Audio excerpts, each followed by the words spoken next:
Vamos lá, pessoal, boa noite a todos. Estamos aqui entrando ao vivo na nossa página aqui no Evangelho Negociável para poder fazer uma live de aconselhamento, foi o tema que nós decidimos. Eu estou partilhando aqui a live nos grupos. Deixa eu ver se eu consigo pegar o link aqui. Copiar o link. Deixa eu ver.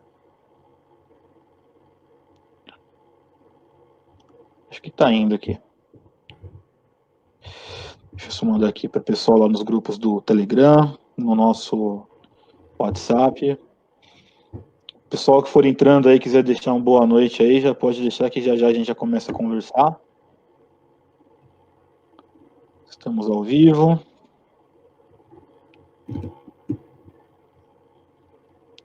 Vamos ver. Deixa eu pegar aqui pelo celular também. Opa, está aparecendo. Muito bem, aqui estava vendo aqui pelo celular, nossa imagem está perfeita, né? Bom, então vamos lá, pessoal. Já partilhei aqui nos grupos, vou só partilhar aqui com a arte lá no Instagram também, porque às vezes o pessoal está acostumado a ir para lá na live, né? E a gente já foca aqui no nosso tema.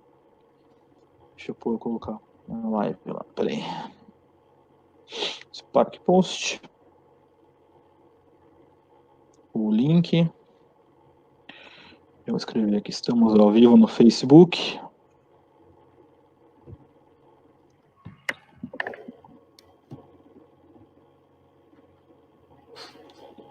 Beleza.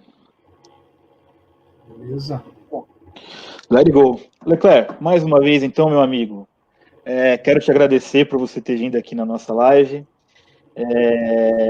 A Márcia aqui está dando já ok, o som está tranquilo, a imagem está ok, excelente. Ótima noite para a Márcia também, a Márcia é uma fã inveterada, está sempre com a gente aqui na live. Bom, essa semana nós começamos a voltar a fazer aqui as lives pelo Facebook. E aí eu tinha pensado, né, em fazer uma programação aí com o tema do aconselhamento, que entendo que é um tema que está há um tempo talvez perdido na igreja, ou que talvez não tenham sido dada a devida atenção para esse tema, e para as qualificações que a pessoa que está lá praticando o aconselhamento, o cenário, né, o contexto em que o aconselhamento se desdobra, enfim. E eu quero agradecer aqui você, Leclerc, porque você é um cara que toda vez que eu invento uma doideira, você vem junto, sem medo de ser feliz.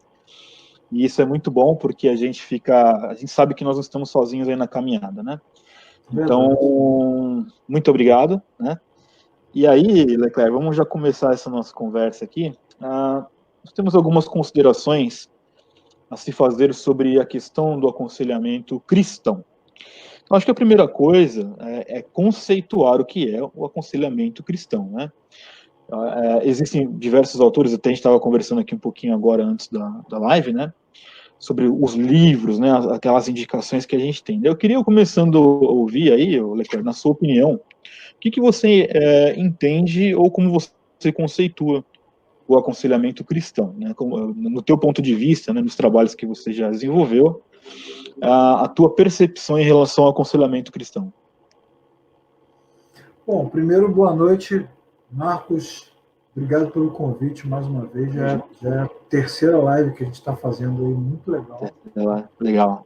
Agradecer a participação da turma aí, espero que venham muitas perguntas polêmicas, muitas tretas para a gente tentar.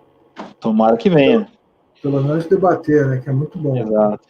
Pessoal que está aqui na live, podem colocar suas perguntas aqui, que aí nós vamos conversando e vamos respondendo, né? A pergunta ela vai passar aqui na legenda aqui, tá vendo? Tem uma legenda aqui onde está a Gorete dando boa noite aqui. A gente vai colocando as perguntas e vamos falando, tá? Desculpa, Leclerc, pode ir lá.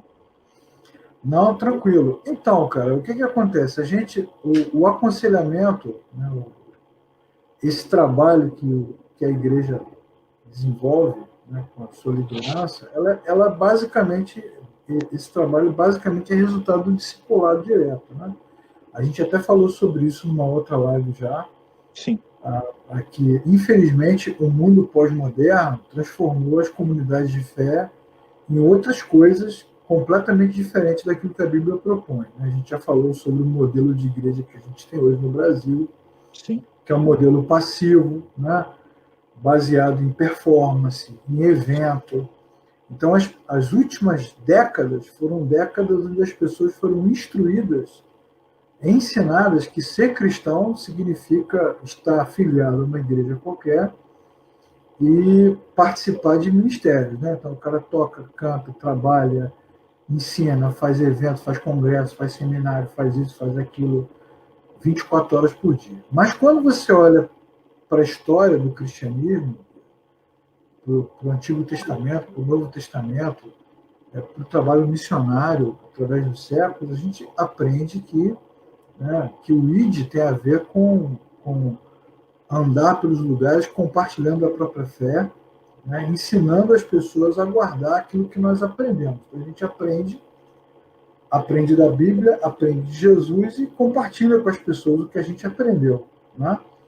Testemunhos de fé. Então, o aconselhamento cristão, ele basicamente é resultado de um discipulado de pessoas que têm mais experiência na fé cristã, e por ter mais experiência na fé cristã, mais conhecimento bíblico, uma trajetória mais sólida, mais consolidada, estão aptos para ajudar na caminhada daqueles que estão passando por momentos de dúvida, de incerteza, de dificuldade, de fraqueza, de luta, de tribulação, de medo, de angústia, enfim. Né? O problema é que, nos últimos anos, principalmente por causa desse modelo que eu falei de igreja, a gente perdeu um pouco desse feeling, né? Do discipulado lado a lado, do caminhar junto, né? Do apoiar quem precisa. Então, o aconselhamento, como a gente conheceu, perdeu o sentido. Hoje, em algumas igrejas, agora eu não sei como é que vai ficar depois da pandemia, mas antes da pandemia, em algumas comunidades de fé, para você falar com o pastor, você tem que entrar numa fila, né? Leva meses para você conseguir. Uma fila, um horário, alguma coisa assim, né? Ter acesso, né, às lideranças inalcançáveis, né, ao clero intocável, às divindades que estão lá em algum lugar, que você não consegue chegar perto deles. E quando chega, o que você tem são aquelas respostas prontas, né? Aqueles conceitos clichê, formados sobre um monte de coisas relacionadas à vida, a vários comportamentos. Então, se eu tivesse que definir aconselhamento de forma simples, eu diria que aconselhamento tem a ver com isso. Homens e mulheres que conhecem o Senhor, que têm mais tempo na caminhada, mais tempo na jornada, mais tempo na fé, uma fé mais robusta, mais sólida, experimentada na prática, no cotidiano, no trabalho, no casamento, na família, nas questões da vida, e por isso essas pessoas estão aptas para dar apoio, dar pistas, apontar caminhos para que outros cristãos possam construir também, edificar sua fé de uma forma mais sólida. Amém. Antes da gente, evidentemente, vir para a live, né, eu dei uma boa pesquisada. Eu tentei, nas minhas palavras, definir um pouco qual é a visão que eu tenho em relação ao aconselhamento, né? Então, hoje, se nós olharmos para o sentido estrito do contexto, da situação, o que o aconselhamento bíblico, em termos de conceito, deveria ser, né? Eu entendo que deveria ser a arte de transmitir a graça, sabe? Por meio da palavra, evidentemente, sobre a orientação, né, do Espírito Santo, e com um objetivo muito claro e muito definido, que é a edificação, mas também um pouco de mutualidade, porque é muito comum na experiência do aconselhamento, você também ser edificado, né?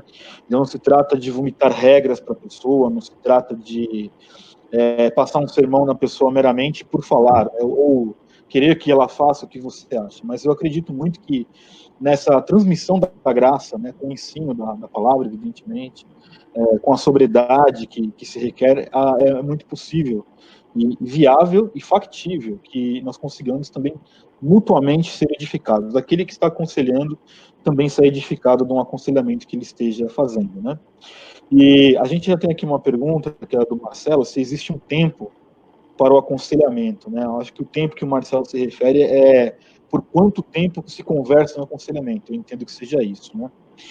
E aí, a gente pode, se você quiser, já responder isso, e depois a gente continua com a linha de raciocínio, que foi a primeira pergunta, e aí a gente volta depois para a nossa linha de raciocínio aí. Então, você entende, se você acha que, por exemplo, existe um tempo padrão para se fazer esse aconselhamento? Alguma coisa assim? Então, vou pegar aí o rastro do que você acabou de falar para juntar com o que eu falei antes. Assim, tem a ver, a questão do aconselhamento bíblico tem a ver com pessoalidade, né? Gente falando com gente. Isso.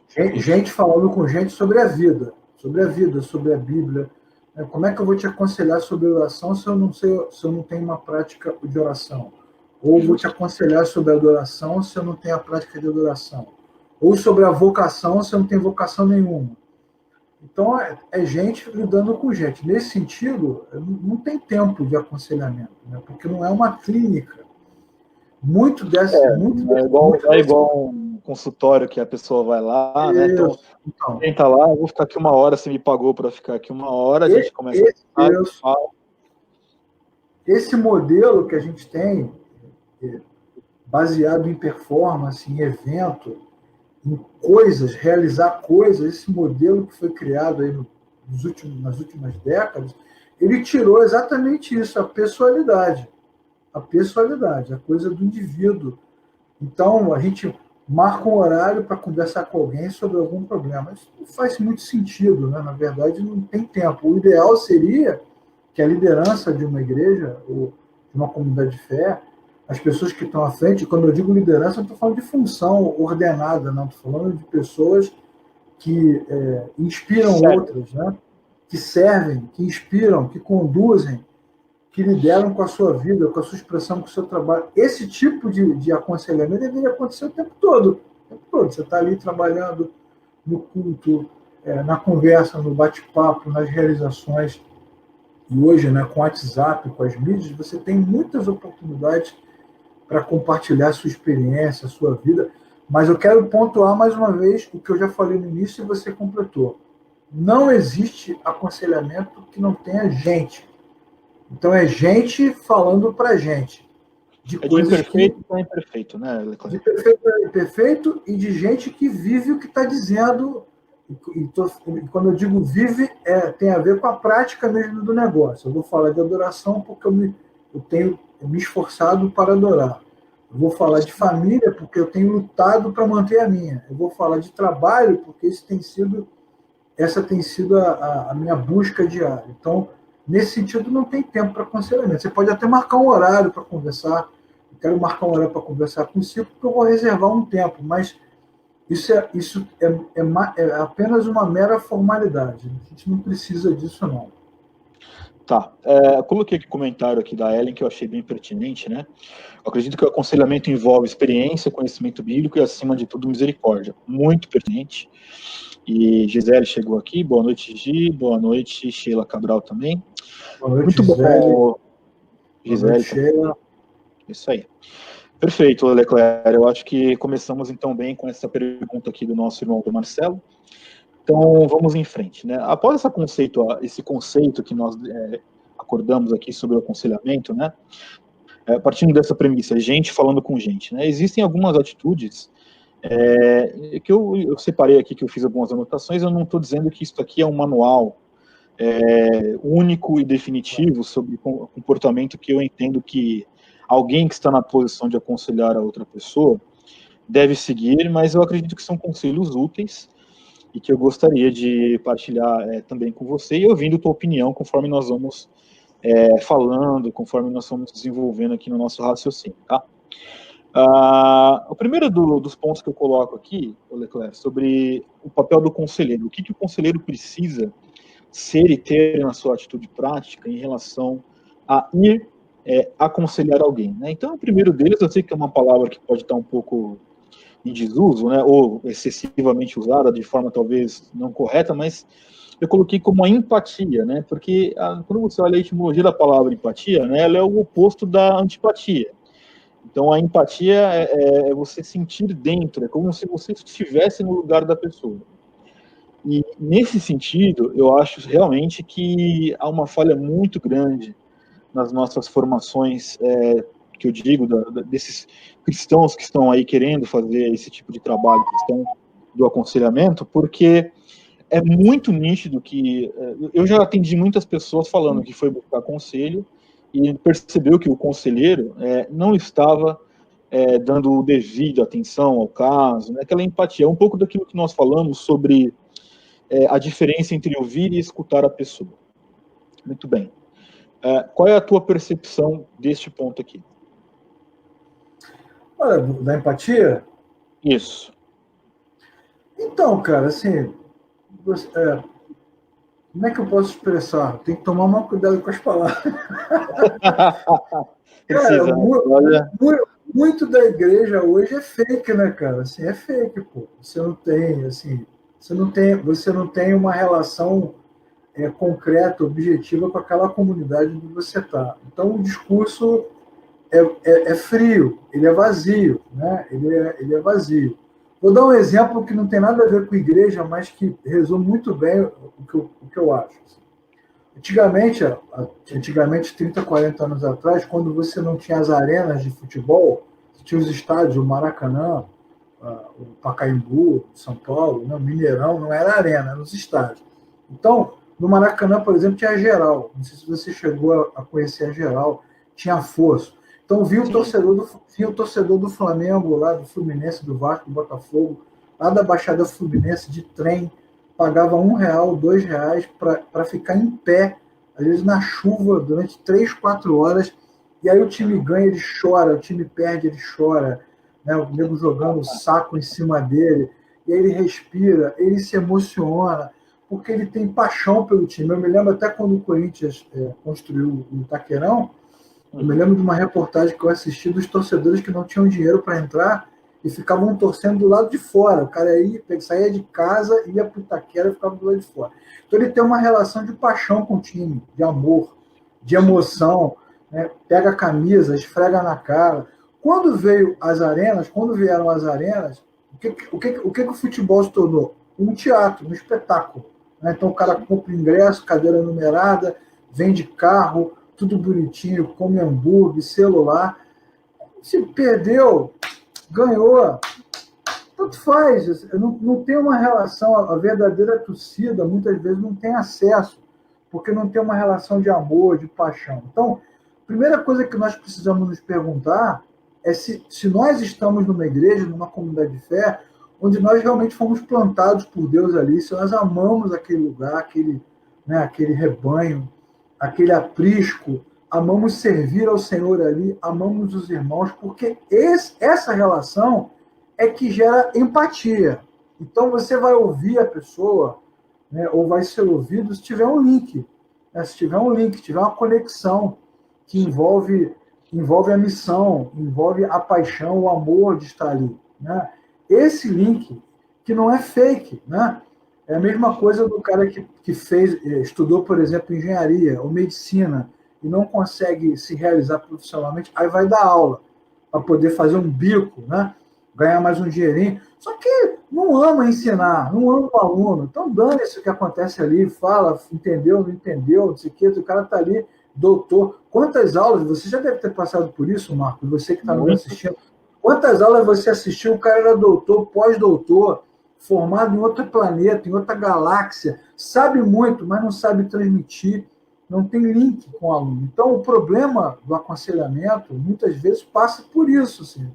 Não tem misericórdia porque não sente nada, não tem disposição para te ouvir porque não sente nada, não chora com você porque não está linkado, né? Não tem empatia. Por exemplo, muitas comunidades de fé, você marca horário lá para ser atendido, você não sabe nem quem vai te atender. Você vai compartilhar um sentimento, né?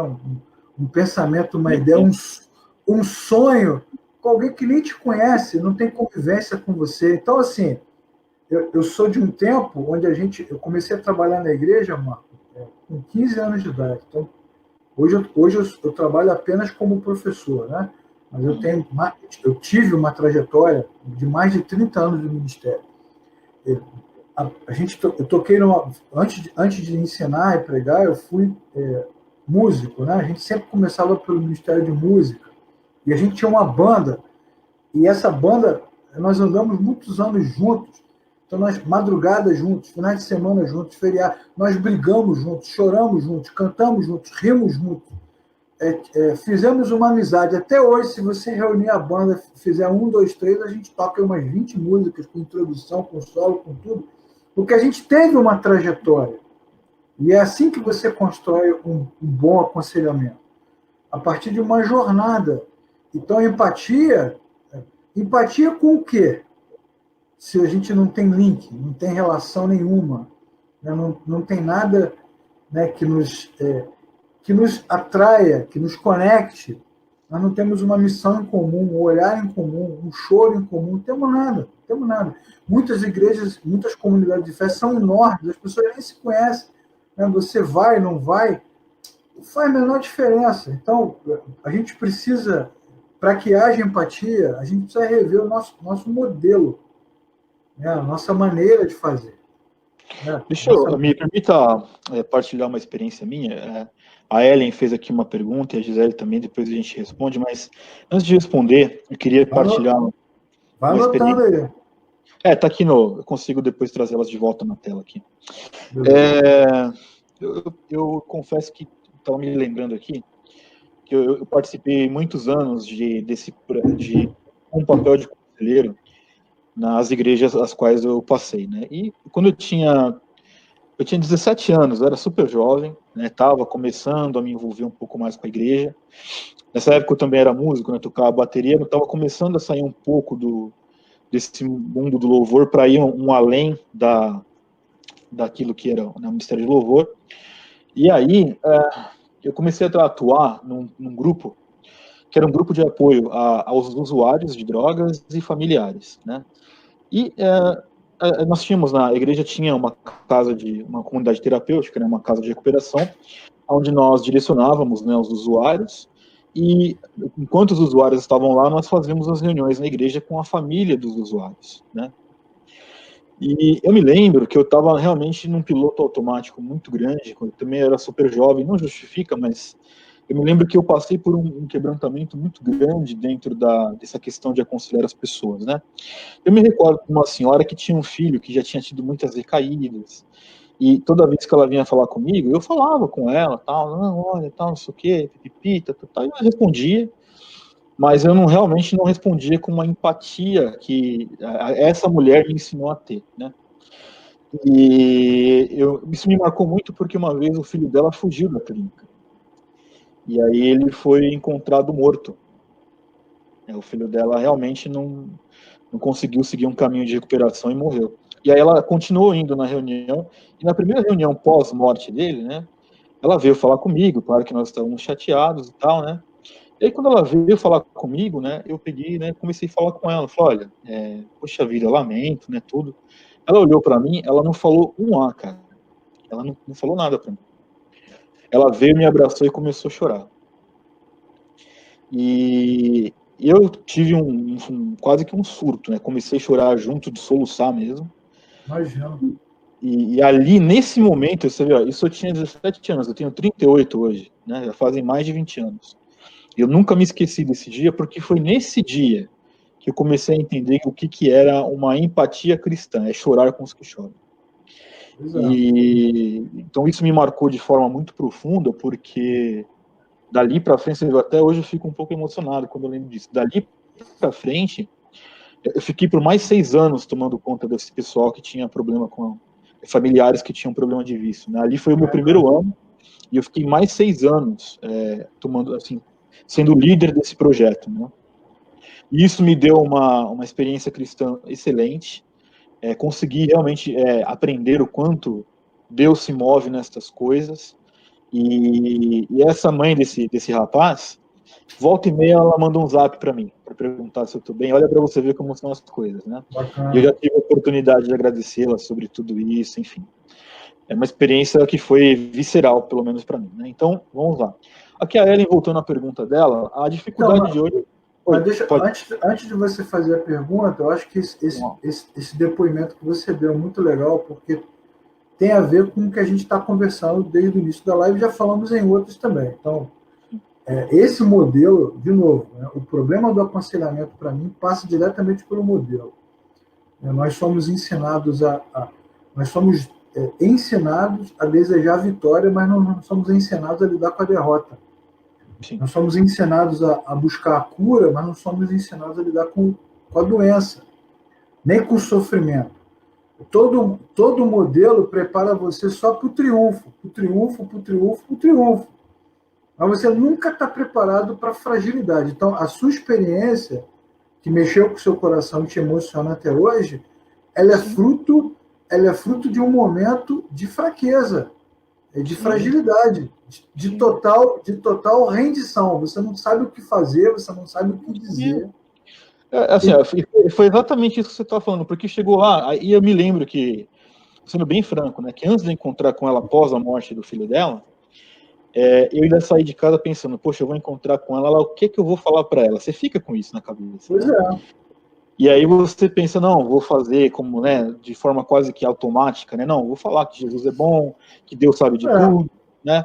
Tudo verdade. Aí, que é verdade, só que o Senhor, ele usa, né, as pessoas também para quem está aconselhando, e a hora que ela me ouviu, ela ficou me olhando, me ouvindo, aí ela começou a chorar e me abraçou, acabou ali, toda o orgulho, todo tipo de orgulho que eu tinha, né, ou todo tipo de suposta sabedoria, caiu por terra ali, porque você se vê, tem aquele tipo de coisa, né, isso eu aprendi também ao longo da caminhada, né, que tem horas que a gente não tem o que dizer. Então, eu não sei se você também você já deve ter percebido, Marco, que todo não que é um exagero, né? Mas muitos jovens pregadores, quando o cara começa a pregar, que é jovem, 17, pode observar que o cara, quanto mais jovem ele é, mais pancada ele dá. São as pregações de exortação, de contestação, de questionamento. Cara, o tempo é o nosso grande aliado, porque o tempo nos quebra, nos derruba, né, expõe a nossa fraqueza, a nossa fragilidade. Então, até uma coisa que escreveram aqui, né, falta misericórdia. Como que você vai ter misericórdia se você nunca ficou arrasado, nunca ficou endividado, doente, nunca dependeu da misericórdia? Né? Sim. Como que você vai ter empatia com a dor dessa senhora se você não sentiu a dor, né, da perda? Então, esse modelo fake que a gente tem, ele é teatral, mas ele não é existencial. O verdadeiro aconselhamento, ele é existencial. É a segunda epístola do apóstolo Paulo a Timóteo. Por favor, não me deixe, não me abandone, não me largue. Sofre comigo os sofrimentos de Cristo. Fulano me largou, Beltrano me traiu. Então você vê um apóstolo, o maior de todos, o trabalho mais sublime de todos. Quando a gente chegar na eternidade, vamos bater palma para Paulo, mas ele está fragilizado, abandonado, traído, largado. Ele não tem galardão, não tem glória. Então, quando ele fala com Timóteo, ele pede, pelo amor de Deus, não me abandone. Sim. Então, é um cristianismo existencial, verdadeiro, né? Então, isso é legal. Esse choro que você derramou no ombro dessa senhora e ela no seu, ele faz efeito até hoje. Eu me lembro que depois eu devo ter chorado no ombro dessa mulher aí, o Leclerc, acho que uns 10 minutos, assim, copiosamente, sabe? Imagina. Saiu, né? E aí eu fui falar com ela, olha, eu tentei fazer de tudo, ela falou, meu filho, eu sei que você fez o que você poderia ter feito. E assim, mesmo ela super fragilizada, porque ela tinha perdido o filho, né? Ela ainda me consolou como que eu posso dizer, das máscaras que caíram de mim diante ali Isso. Né? E ela ainda me consolou, por isso que eu defendo a questão de você aconselhar e também ser edificado, né? Que foi Marco, quantas vezes a gente vai fazer uma visita no hospital, cara? Chega lá, o cara tá todo arrebentado, desenganado, e aí, de repente, quando a pessoa fala, dá um testemunho de uma fé muito consistente. Sim. Essa fé consistente, você vai para consolar e volta consolado, né? Exatamente isso. Você vai para inspirar. Então, mas da onde sai essa maluquice toda? Se o cara tá no bico do corvo. Sai da onde? Sai da experiência, da experiência existencial, cara. Não tem, não, eu não acredito nesse discurso fake do microfone, onde se profetiza ao vento, né? Eu acredito nisso aí que eu te falei antes. É no apóstolo Paulo preso e sozinho, é no cara que entrou Jacó e saiu Israel mancando, entendeu? No super profeta dentro da caverna pedindo para morrer, no outro que se joga no mar pedindo para morrer, né? No João que vai morrer, Isaías que vai morrer, Moisés que se sente incapaz. Então, diante da sublimidade do Evangelho, da sublimidade da palavra e da realidade da vida, a gente tem empatia com o outro. E você olha para o outro e fala assim, pô, eu sei o que ele está passando. Eu passo por isso o tempo todo, né? Eu até... Você vê, a gente tem um monte... Bom, enfim, vou começar a contar a história, a live vai durar 18 horas. Falta empatia, né, cara? Falta colocar-se no lugar do outro, né? Falta ter amor. Você não vai ter amor se você não foi ferido. Essa é uma conclusão difícil. Só chega a essa conclusão quem está baleado. Quem não foi baleado não vai conseguir ter o mesmo sentimento. De jeito nenhum. Vamos aqui à pergunta da Ellen, né? A dificuldade realmente de hoje realmente é essa, né? Se colocar no lugar do outro, que é o que a gente está falando da empatia. Por outro lado, precisa haver um cuidado com quem se vitimiza. Porque também é muito comum isso, né? A pessoa ela tem aquele excesso de se vitimizar. Isso é comum também. Como lidar com essas diferenças? Você quer responder aí, Leclerc? O que você acha aí? O que você pode dar de conselho para Ellen? Então, mas assim, primeiro, Ellen, a gente tem que desenvolver esse discernimento, né? Porque há os que se vitimizam e há também eu e você, você no caso o Marco, né? Tem nós dois aqui que acabamos rotulando as pessoas de estarem se vitimizando. Para a gente discernir quem se vitimiza ou não, a gente precisa ter a ferida, né? Porque, de fato, até os que se vitimizam devem receber um olhar de misericórdia porque estão se vitimizando, estão frágeis de alguma forma, né? Estão usando isso. A intenção da pergunta é assim, pelo que eu entendi aqui da Ellen, né? Seria o seguinte, o cuidado que se deve ter entre, de fato, aconselhar alguém para que produza assim, uma retificação, uma mudança, ou talvez alimentar uma deformidade da pessoa. Acho que talvez seja esse melhor o contexto. Não, acho que a gente não corre esse risco se o aconselhamento for existencial, for verdadeiro, como a gente está tentando propor aqui, a gente não corre esse risco não, porque o conselheiro, a conselheira, o trabalho é sempre levar a pessoa para Cristo, né? A gente está aqui para apontar para Cristo. E apontar para Cristo, você faz tudo. Você chora junto, você confronta, né? Como você faz com filhos. Quem tem filho faz isso, né? Então você briga, bota de castigo, beija, abraça, comemora, sofre. Então, quando é existencial, a gente não corre o risco de ficar alimentando. Quando é fake, quando não é existencial, aí você tem uma relação adoecida dos dois lados, né? Tanto de quem se aconselha como de quem está aconselhando. Eu acho que o foco principal, eu tenho plena convicção assim, no meu interior, é a gente rever o modelo. Rever o modelo de caminhada cristã que a gente tem levado. Isso aí é essencial. Agora, eu também concordo que a gente vai errar no caminho. E errar no caminho também faz parte desse processo existencial. A gente também erra. Pô, esse aconselhamento aqui não deu certo. Já sei que esse tipo de caminho eu não posso seguir. Da próxima vez eu estou preparado. E esse processo também te forja para ajudar o outro melhor. Sim, sem dúvida. Sem dúvida. Muito bom. Aqui a pergunta que a Gisele fez, né? Se vocês acham válido jovens sem experiência aconselhar outros jovens, né? Dentro do âmbito cristão, claro. Aí eu vou fazer uma vou responder para a gente ir revezando, mas aí você complementa também, tá? Pelo amor de Deus, reveza comigo aí. Vamos junto. Olha, eu sinceramente eu tenho ressalvas quando alguma pessoa sem experiência ela tenta aconselhar outra, não porque ela faça da experiência em si mesma, a experiência dela, ser uma doutrina, né? Mas é um pouco do que o Leclerc está falando aqui desde o começo da live. É a questão da existência da pessoa, né? Então, como é que uma pessoa pode falar assim, olha, eu entendo sua dor se eu não passei pela dor? Então, eu acho muito complexo. Hoje eu olho para trás, eu sei que Deus teve muita misericórdia de mim, porque você vê, essa história que eu contei, eu tinha 17 anos de idade, eu era um menino ainda na fé, estava começando a aprender, nunca nem tinha lido a Bíblia direito, e já estava lá por falta de pessoas mesmo, tentando servir do meu jeito bem intencionado, mas os bem intencionados também erram, né? Mas eu podia ter falado um monte de coisa errada, e devo ter falado algumas coisas erradas, que eu com certeza não vou me lembrar, né? Certamente falamos. Certamente falamos. Eu não tenho, vou dizer que não errei seria uma presunção absurda, né? Sou o Jesus em pessoa, né?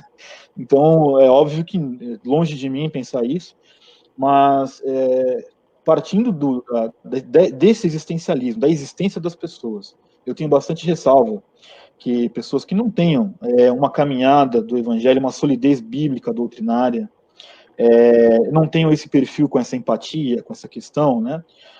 Que elas vão aconselhar as outras pessoas, porque, primeiro, elas têm uma visão muito limitada da coisa, muito provavelmente vão falar a partir do seu ponto de vista, que é falho, que é limitado, e que é um ponto de vista que provavelmente em 2, 3 anos já vai ser transformado. Eu acho muito perigoso, tá? Então é por isso que nós estamos listando aqui algumas questões algumas sugestões em relação ao perfil do conselheiro, para a gente explorar isso, né? Até a próxima pergunta aqui, Leclerc, só pegando um gancho. Deixa eu só dar uma palhinha nessa pergunta anterior. Volta lá aí, por favor. Porque a Gisele fala de jovens sem experiência aconselhar outros jovens. Eu diria, Gisele, que, de novo, caminhar junto eu acho ótimo, ok? Jovem com jovem mesmo, porque desenvolve uma amizade. Então, até nesse ponto, eles vão crescendo juntos, vão amadurecendo juntos. Ok? Então, acho que a gente tem que ter assim, um nível de compreensão do que a gente está propondo, né? Então, meninos com meninos, meninas com meninas da mesma idade, têm os mesmos projetos, têm os mesmos ideais, têm as mesmas aspirações, então isso é legal porque eles estão compartilhando. Se a pergunta for essa, se a pergunta está passando por uma ideia eclesiástica, né, de alguém que tem autoridade, aí não, porque ele não tem o que dizer, porque não tem estrada, então vai falar o quê? Não tem o que falar. Você pontuou muito bem, né? Porque, na verdade, eu respondi partindo da perspectiva que a pergunta tivesse sido feita nesse sentido que você falou agora. Um líder dos jovens sem experiência, mas que é líder, aconselhar, né? Mas é verdade, existe essa questão. Eu converso com pessoas da minha idade sobre as minhas questões comuns e a gente partilha experiências, né? Isso aí. Mas é diferente quando você vai buscar conversar com alguém que tem mais experiência, mais vivência, que pode dar um conselho até mesmo do empirismo cristão, não colocando a experiência acima da doutrina, alguma coisa desse tipo. Né? Porque o problema, Márcio, é que às vezes o camarada mais velho, a pessoa que é muito mais velho, dá aconselhar jovens, por exemplo, vem de uma outra época, de um outro olhar de mundo, de um outro olhar de vida. Então, às vezes, ele está propondo uma coisa que nem se aplica mais, que nem funciona mais nessa realidade. Então, as duas coisas são importantes. Esse equilíbrio é que é o nosso desafio. Sim. Eu me lembro, antes da gente ir para a próxima pergunta, que aqui, na verdade, é do Marcelo, é que o Marcelo colocou assim, eu ia pegar um gancho, que ele fala assim, além da falta de empatia, né, entrar no modo automático, quais os cuidados que o conselheiro deve ter? A gente vai continuar falando durante a live aqui, tá, Marcelo? Aí você acompanha que a gente vai dando mais alguns steps aí sobre isso, tá? Eu me lembro quando eu tenho ainda, né? Ele tá vivo ainda, na verdade faz bastante tempo que eu não vou falar com ele.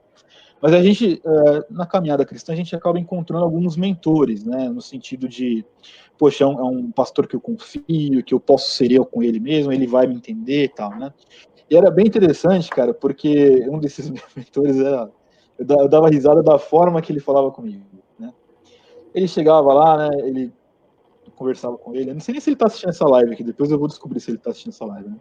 Ele falava assim: Marcão, tudo bem? Tudo bem. Senta aí, vamos conversar, né? Tal, fazer um café pra gente. Aí eu já começava, né? Não, então, eu tô num projeto assim do trabalho, terminei mais uma graduação, tal, né? Aí ele ficava ouvindo. Então, Marcão, beleza, já entendi o que você falou, mas assim, como é que tá a sua alma? Era desse jeito, cara. Ele virava para mim assim, como é que tá a sua alma, né? Como ele é gringo, né? De vez em quando ele mandava em inglês, né? Como é que está your soul? Tem uma voz meio assim, né? Aí eu olhava assim, eu via que o cara estava preocupado com a minha vida no sentido Marco, né? Não o papel que eu desenvolvia que eu desenvolvo na sociedade, né? Não era com o pastor Marco, não era com o Marco, pai do Jonathan, não era com o Marco do Evangelho Negociável, com o Marco Sico, que é um ser humano comum, e tem os dilemas que qualquer homem comum tem, é com esse cara que ele estava preocupado. Isso eu achava maravilhoso, e acho maravilhoso, porque isso me ajudou no meu amadurecimento espiritual, né? Não só ele, como alguns outros que eu considero como esse, e pessoas que me dão e me davam bons conselhos, né? Enfim, acho que vai de acordo com o que a gente está falando aqui um pouco sobre encontrar esse equilíbrio, né, daquele pastor talvez mais idoso, né, com mais tempo de vida, e não misturar essas questões aqui, além da pergunta que a gente... Você acha, Marco, você que está dando esse depoimento, e você que está nos assistindo, você acha que nesse modelo pós-moderno, apressado, de reunião todo domingo, todo dia, de eventos, de manhã, de noite, de tarde, de consumo, esse negócio de consumo que a gente tem, né? Sociedade de consumo, mercado de consumo, você acha que tem espaço para isso? Olha, Essa é a questão de alguém que senta, que te ouve, que está preocupado. Eu nem lembra, o cara só lembra que você sumiu quando você aparece. Você apareceu, pô, você está sumido, porque o cara lembrou na hora. Então, na verdade, esse modelo que a gente tem, pasteurizado, encaixotado, formatado, tirou muito dessa questão que você está abordando agora, que tem a ver com gente que se preocupa com gente. Então, precisamos de comunidades mais humanizadas, né? Mais sim. humanizadas. Enquanto isso não... Porque, senão o cara não vai te perguntar. Na verdade, para dizer a verdade, as pessoas não querem nem saber o que você está passando. Querem nem saber. Se você começar a dizer... Se você disser que está sofrendo, o cara vai começar a competir com você para ver quem sofre mais, né? Ah, você não sabe de nada, não sabe o que você está passando, porque eu estou muito pior do que você. Competição de enfermidade, de dívida, de problema. Se você disser que está com medo ou está fraco, dependendo da comunidade que você está, o cara vai dizer que você não tem fé, né? Que você precisa se converter outra vez. Então, desumanizou o negócio. Esse depoimento que você deu, os dois depoimentos, tanto o primeiro como esse agora, mostram uma coisa que exige tempo. Pô, para você ter uma ideia, Leclerc, eu ia na casa desse meu amigo, que ele mora no interior de São Paulo, né? Não mora tão perto, mas quando eu ia para ficar o dia inteiro, né? Para passar uma tarde, almoçar com ele, bater papo, falar, e eu chegava em casa 10 horas da noite, né? Aqui, a Lia Matos colocou assim, além da vivência, né? Quais as características que um conselheiro cristão deve ter? Que é praticamente a mesma pergunta lá do Marcelo. Ô, Lia, vou pedir que você continue acompanhando o que a gente vai falar, tá? Legal. Tem um comentário aqui, Leclerc, da Shirley, que eu acho extremamente forte e tem muito a ver com o que você acabou de falar aqui, ó. Eu tenho dificuldade em me expor em aconselhamento porque são pouquíssimos os que consigo buscar o conselho, porque quando procuro tenho dificuldade em falar. Isto porque eu já fui exposta pelos meus antigos, entre aspas, conselheiros, para poderem ensinar aos outros e não cometer erros. Ter cuidado com a ética, descrição e proteção é ter empatia também. Essencial. Essencial. Eu vou te dar uma... às vezes eu costumava... Chegou a ajeitar a cadeira. Não, eu vou te falar o porquê, cara. Subiu até uma fumaça agora. Senti aqui. Your soul. Your soul, né? Cara, se eu te falar que eu conheço... aqui no Evangelho Negociável, eu já atendi muita gente ferida por coisas muito semelhantes do que a Shirley colocou aqui. A pessoa, às vezes, ela vai buscar o pastor, o conselheiro, para dizer, olha, estou com um problema na minha alma, né? Minha alma está com problema, e o cara sai expondo, sai falando de púlpito, começa a mandar indireta. O cara prega olhando para a pessoa, você que está cometendo tal pecado, a ponto dele, só falta falar o nome. E tem uns que falam, né? Isso é muito sério. Eu costumava dizer, o pessoal ficava doido comigo, né? Principalmente no seminário, né? Às vezes eu dou aula, uma das cadeias que eu dou aula é a espiritualidade cristã, né? E eu falo bastante sobre a questão do conselho, e eu falo, olha, nesse sentido, nós temos que ser tão confidenciais como a igreja romana diz que os padres têm que ser num confessionário. A pessoa chega até você, tem que morrer com você o assunto. Né? Você não deve, eu particularmente, eu não falava isso nem com a minha namorada, quando eu não era casado, alguma coisa desse tipo. Né? Então eu não tenho, eu não consigo entender, e acho uma postura ridícula, aqueles que não conseguem manter a discrição quando você tem esse conselho, né? Tem certas coisas que você tem que ouvir, e só você e Deus ali ouvir, porque a pessoa conseguiu falar com muito custo. Então, é muito tenso isso, né? Isso que a Shirley está falando é um problema sintomático de grande parte das igrejas. Grande parte das igrejas. Enfim. Você quer... Cara, quero isso. Rapaz, você vai se deitar na cadeira aí também, né? Eu me ajeitei junto com você naquela hora. Rapaz, eu quero dizer duas coisas. É Shirley, né, o nome dela? Shirley, isso. Eu vou colocar o comentário dela aqui de novo. Eu quero dizer duas coisas para você, Shirley, que a vida ensina para gente. Isso você não aprende no seminário, você aprende vivendo. Primeiro, as pessoas são cruéis, beleza? E, infelizmente, as comunidades de fé hoje são, não todas, obviamente, a gente não vai generalizar, mas muitas são centros de fofoca, dominação, e muitos líderes agem como se fossem psicopatas, né? Eles dominam e manipulam as pessoas com os seus segredos, com as informações, e contam para todo mundo. E ninguém se preocupa com nada, fica só querendo saber mesmo, quer te aconselhar para saber da sua vida, para poder compartilhar com as outras pessoas. Essa é uma realidade, e aí você precisa entender, Shirley, que a igreja, ela é um reflexo da sociedade, ela é um recorte da sociedade, ela não é uma sociedade, um outro mundo separado. Então, a igreja brasileira reflete o Brasil. Olha o Brasil, olha a mídia social, olha o governo, o Supremo, o Congresso. O Brasil é um antro de fofoca, de vigilância, de perseguição, de mentira. Se você assistir televisão o dia inteiro, o jornal, você passa mal no final do dia. Passa mal.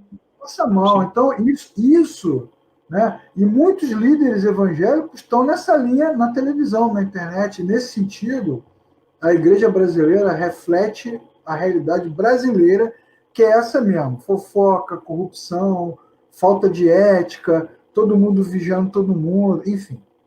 Dito isso, a segunda coisa que a gente aprende é o seguinte: para viver melhor, com mais tranquilidade, em paz com o Senhor, preserve a si mesmo, preserve a sua vida. Compartilhe o menos que você puder. Não se exponha, porque a exposição eclesiástica ela é uma destruição total. É por causa disso que a gente tem muitos jovens abandonando a vocação, pastores que se suicidaram, vários se suicidaram nos últimos anos, porque não aguenta a pressão. É um mundo de exposição e destruição. São poucos os que sobrevivem para contar a história. Então, o que a gente faz? Se preserva. Começa pela mídia social. Não tem problema você ter mídia social, porque eu tenho, o Marcos tem, a gente tem tudo. Agora tem Parler também, né? Facebook, Parler, Instagram, a gente tem tudo. Mas o que você faz? Coloque menos da sua vida lá. Né? Você quer sair, viajar, quer fazer alguma coisa que as pessoas podem questionar, né? Te criticar. Entende? Faça de forma reservada, faça com aqueles que você ama, faça de forma particular. Preserve a si mesmo. Porque a superexposição, quando você junta isso com esse problema ético que a gente tem brasileiro, né, latino-americano, dá nessa maluquice aí. E é difícil, você falou, o Marcos está falando sobre... Uma das coisas que a gente vai falar lá na frente, provavelmente, é a formação do conselheiro. Né? Para você ter um bom conselheiro, A gente tem que formar. É difícil falar de ética onde não tem ética. Tem ética, pô. Você vai falar de quê? Baseado em quê? Qual a nossa referência? Se vaza tudo. O Supremo Tribunal Federal aprovou ontem ou hoje, se eu não me engano, né, a liberação de informações sigilosas.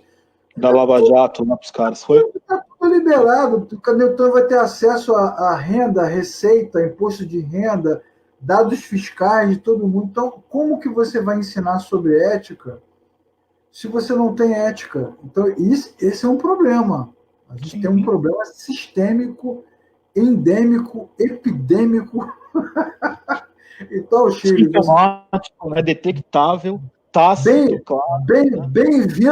Bem-vindo, Chile, ao clube dos que foram expostos, massacrados publicamente, sem a menor piedade. Não tem piedade nenhuma.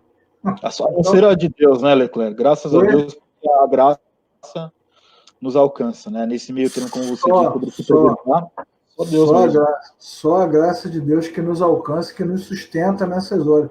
Muitas pessoas, você pode observar que só aumenta o número de desigrejados, né? Tem um livro do Paulo Romero que se chama Decepcionados com a Graça. Lê lá, Chile, para você ler. Tem o outro lá da Mundo Cristão, Feridos em Nome de Deus. Tem um monte de obras falando sobre isso, sobre gente machucada. É o sistema. Tem um livro que eu acho muito interessante nessa temática que chama assim, Dê Outra Chance à Igreja, que fala muito das pessoas que apanharam, né, nesse sentido nas igrejas e que se revoltaram, né, e etc. Né? Só mandar um abraço tem um livro da Editora Vida, dos anos 80 ainda, famosíssimo, Esgotamento Espiritual. Maravilhoso. Pô, livro espetacular, livro antigo, dá uma lida, tem um fósforo na capa queimado, livro belíssimo. Então, o burnout hoje é quase que já cotidiano, nós estamos tudo com burnout, todo mundo surtando. Só mandar um abraço para o meu amigo lá, o Júnior, da página do Louvor Genuíno, né, que ele sempre está dando uma força para a gente aqui. Ele colocou assim que lá na página do Louvor Genuíno, ele recebe muitas perguntas, né? E muitas vezes eu peço ajuda aos outros irmãos na fé. Né? Não tenha vergonha disso, o pastor Marco é um desses. Abraço, meu amigo. Isso que o Júnior está falando é um reflexo do que a gente vê. Isso é uma das coisas, é um pequeno parágrafo aqui, tá, Leclerc? Que essas páginas, esses trabalhos virtuais acabaram que, além de todo o conteúdo, né, se mostrando muito útil. As perguntas que as pessoas não tinham a abertura de fazer nas suas igrejas locais, elas chegavam até nós e chegam até hoje. Eu tenho gravado uma série de vídeos, né, lá no nosso canal do YouTube, que se chama Evangelho Negociável Responde. As dúvidas que são comuns à caminhada cristã, eu estou pegando todas elas que eu recebo muito nos meus e-mails, seja no WhatsApp, nas minhas mídias pessoais, né? E gravo um vídeo e respondo porque eu percebo que a dúvida de um pode ser a dúvida do outro, né? Você sabe, você não dá aula em seminário? Quantas aulas se tornam terapia de grupo, cara? Sim. Olha, nossa, a deficiência, né, da igreja nestas questões é muito grande. É muito grande, né? Pois é. Leclerc, um segundo ponto aí que eu queria sugerir para a gente começar a falar, senão a gente também divaga até... Embora aqui não tenha limite de horário, tá? Para mim, podemos ir até a meia-noite, porque no Facebook tranquilo. Instagram é uma hora, que a parte boa do Face é essa, né? Tranquilo. Uma das coisas, do segundo tema aqui, respondendo uma pergunta da Lia Matos e do nosso amigo lá do Marcelo, o que eu entendo que um conselheiro ele precisa ter? Então, nós falamos sobre a empatia, né? O segundo, eu coloquei como o respeito. O conselheiro precisa respeitar a pessoa. Ele precisa... Entra um pouco no que a Shirley colocou aqui como pergunta. O respeito de ouvir a pessoa, de não sair expondo a pessoa, respeitar a dor da pessoa, né? Não subestimar aquele sofrimento que ela esteja passando. E respeitar, inclusive, as opiniões que você, porventura, pode achar que naquele momento é errada, mas na hora que ela vai lhe buscar o conselho, ela despeja tudo aquilo e você precisa ter o filtro de ouvir aquilo tudo, digerir aquilo, porque às vezes a pessoa já aconteceu muitas vezes comigo, uma pessoa vinha se aconselhar num nível de desespero muito grande, a pessoa parecia que estava querendo me afetar, né, assim, me atacar, alguma coisa assim, e eu deixei. Falou, quando ela se acalmou, aí veio aquele choro, né, tudo, me perdoe. e você respeitar esse momento da pessoa, né? Qual é a visão que você tem em relação a isso, essa questão da necessidade, da importância do respeito que o conselheiro tem que ter?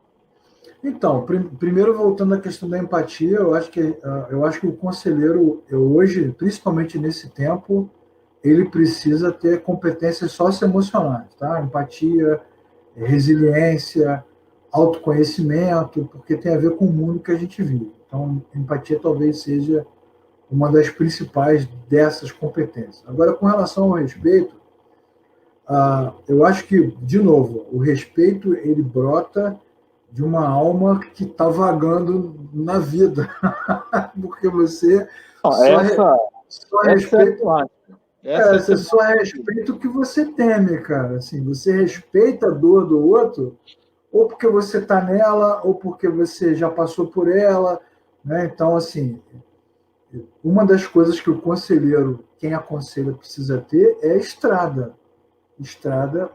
Uma estrada. Eu, por exemplo, falei isso várias vezes na sala de seminário. Eu fui, quando eu fui ordenado, né? Hoje eu não trabalho mais como pastor. Minha função hoje é só na área de educação. Já falamos sobre isso em outras lives, né? Mas eu já trabalhei como pastor durante um tempo. Quando eu fui ordenado com 30 e poucos anos de idade. Hoje, se você me perguntasse, eu diria, eu não ordenaria ninguém com menos de 40. Ninguém, nada. Independentemente da confissão.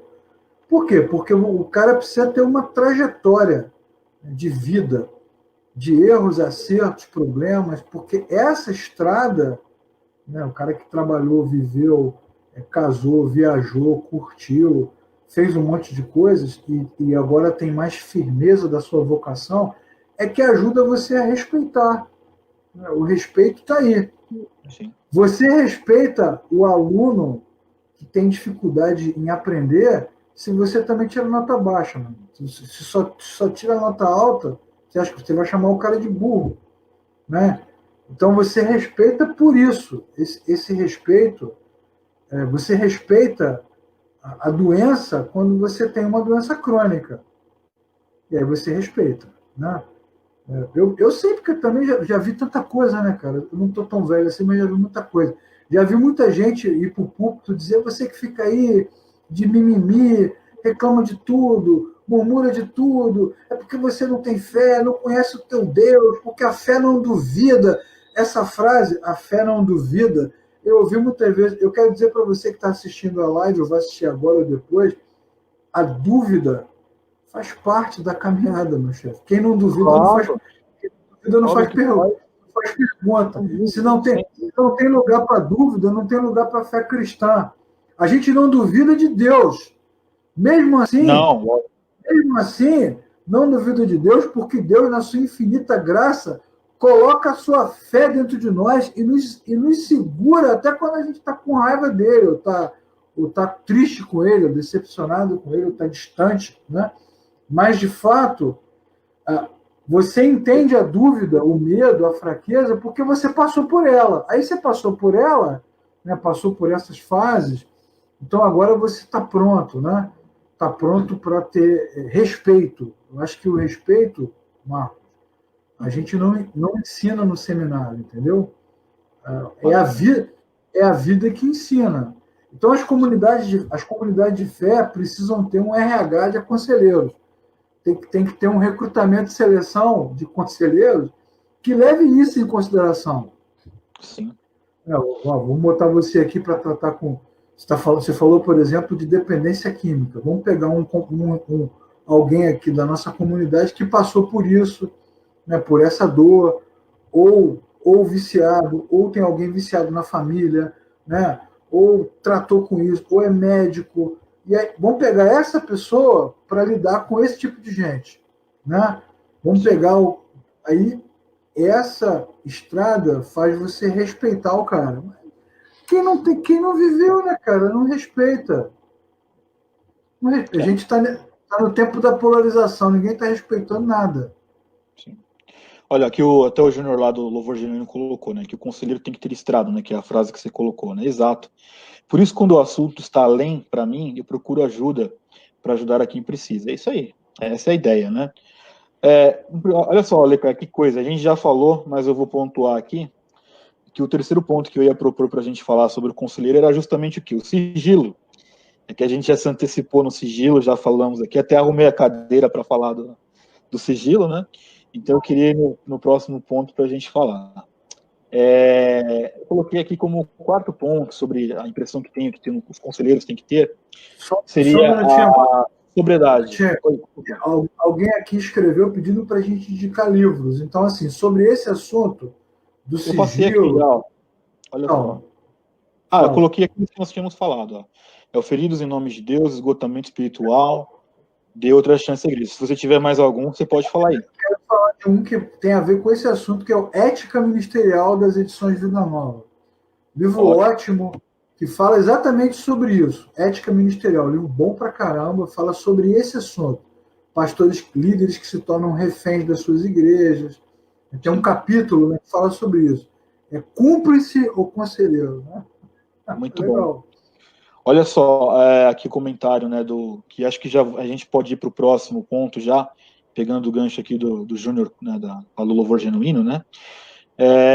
E é o quarto ponto que eu ia sugerir agora, que é a sobriedade em ouvir a pessoa. Então o Júnior colocou o seguinte: quando eu percebia que o conselheiro queria falar mais do que eu, ali eu parava. Como é que vai querer dar conselho sem antes ouvir? Mas é óbvio, cara, né? O respeito também está aí, em ouvir. Concordo totalmente. Esse, sim, eu considero um ponto extremamente crítico.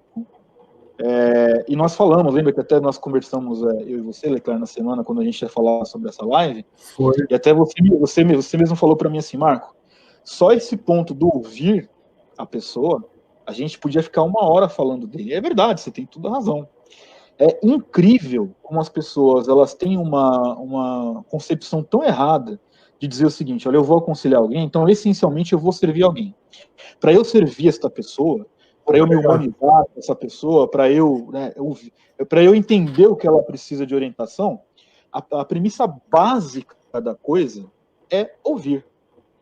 E aí nós temos N pessoas que não ouvem absolutamente nada, não discernem o que estão ouvindo, não escutam o que a pessoa está falando, deixa a pessoa falar, mas aí na hora de falar ele vai despejar tudo aquilo que ele acha que vai resolver um problema. Enfim, o que você entende, o que você acha dessa questão do despreparo, né? Enfim, das pessoas que têm essa capacidade, né? Rapaz, eu posso dar o meu testemunho. Recentemente, ano passado, eu fui me abrir com um amigo, a gente marcou num shopping e sentamos para conversar. Ele pregou para mim, cara, 1 hora e pouca. Pregou mesmo. No final, quase que eu me converti.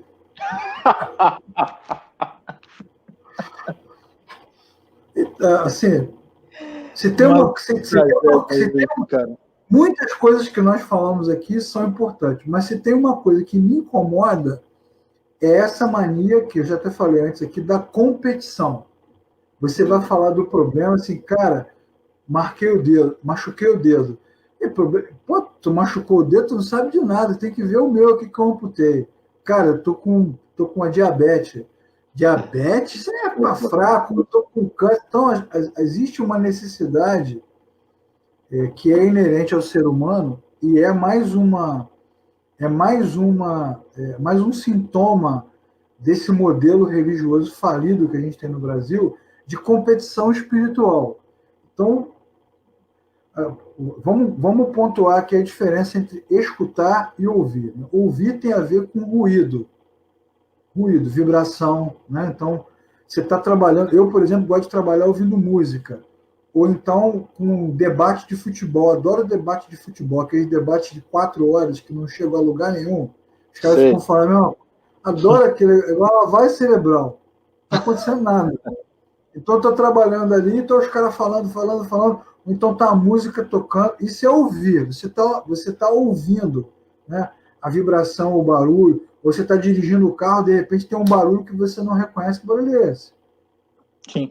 Agora, escutar tem a ver com olho no olho, né? Com sentimento, com troca, né? Com colocar-se no lugar, com envolver-se. Tem uma questão aí que é sensorial, existencial. emocional. Então eu digo aqui, fuja dessas pessoas que querem pregar para você o tempo todo. Você vai falar com o cara fala. Não quero que você fale, quero que você ouça. Não quero saber o que você pensa. Né? Você tá com... Isso é um caso, posso te contar vários casos. O caso do cara que foi falar. Você vai falar para o cara que está com problema financeiro, você fala assim, rapaz, você também não sabe o que eu estou passando. Vai falar com um cara que está com problema não sei aonde. Ih, você não sabe. A menina vai falar com a mãe assim, mãe, eu estou com problema no meu casamento. Aí a mãe fala assim, tu não sabe o que eu aguento do teu pai. Exatamente isso. Então não adianta, isso não adianta ficar fazendo catarse, né? Colocando para fora aqui. A pessoa vir se aconselhar com você e o problema dela é ser exatamente o que você viveu. Não, legal. Quando o problema dela é exatamente o que você viveu, Tatiane, você tem condição de sentir. É isso que é empatia. Empatia. Sim. É isso. Você sente porque você viveu. Você, cara, eu sei exatamente o que você está falando. Uma coisa que é importante também, Leclerc, a gente falar, não que a Tatiane esteja sugerindo isso, mas é até legal para a gente pontuar mesmo. É muito importante também entender que isso vai esbarrar naquele conceito da gente falando com gente. Ou seja, o conselheiro também é um ser humano. E ele está tão sujeito quanto a pessoa que está buscando o conselho ao mesmo problema, piores, etc. Né? E aí eu acredito nisso também que o Leclerc falou. Você está aconselhando por situações que você está enfrentando.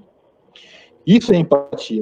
Aí eu acredito que entra um pouco naquilo que eu falei no começo, de você também ser edificado nesse conselho e você sentir exatamente a dor que a pessoa está sentindo. Então aí já começa a ter alguns desdobramentos, aí você vai conseguir respeitar essa pessoa, você vai guardar o sigilo para essa pessoa, você vai tratar essa pessoa, até como a Ana Paula comentou bem aqui, que eu coloquei dela aqui, o conselheiro precisa trabalhar uma escuta ativa. Você vai escutar ela ativamente, isso é fato, né? Então, quer ver um exemplo muito prático? Ana Paula Esquivel. Pô, Ana Paula não é mole, Ana Paula tem um canal, cara, entre páginas, só sobre livro, resenha de livro. Ela, dia 24, viu, Leclerc? Depois eu te mando a arte, dia 24 de julho, eu e a Ana Paula e o Alisson, que também tem um Instagram literário, nós vamos fazer uma live aqui para falar do livro do Custo do Discipulado do Jonas Madureira. Jonas Madureira, nosso Deus, a nossa reverência. Eu vou falar com ele lá. Falaram do livro, né, dele. Só tem um defeito, é palmeirense. Tinha que ser pecador mesmo, não tem jeito não. Então, cara, a questão da escutativa. Vamos falar, por exemplo, de um problema que é muito comum hoje, que é a depressão. Né? Quantas pessoas estão passando por depressão e precisam que você ouça? Muitas vezes a gente não tem nada para dizer, cara. Se você estiver ali do lado da pessoa, né? Ó, Marco, eu não sei o que te dizer, mas eu estou aqui com você, cara. Exato. Tô aqui com você.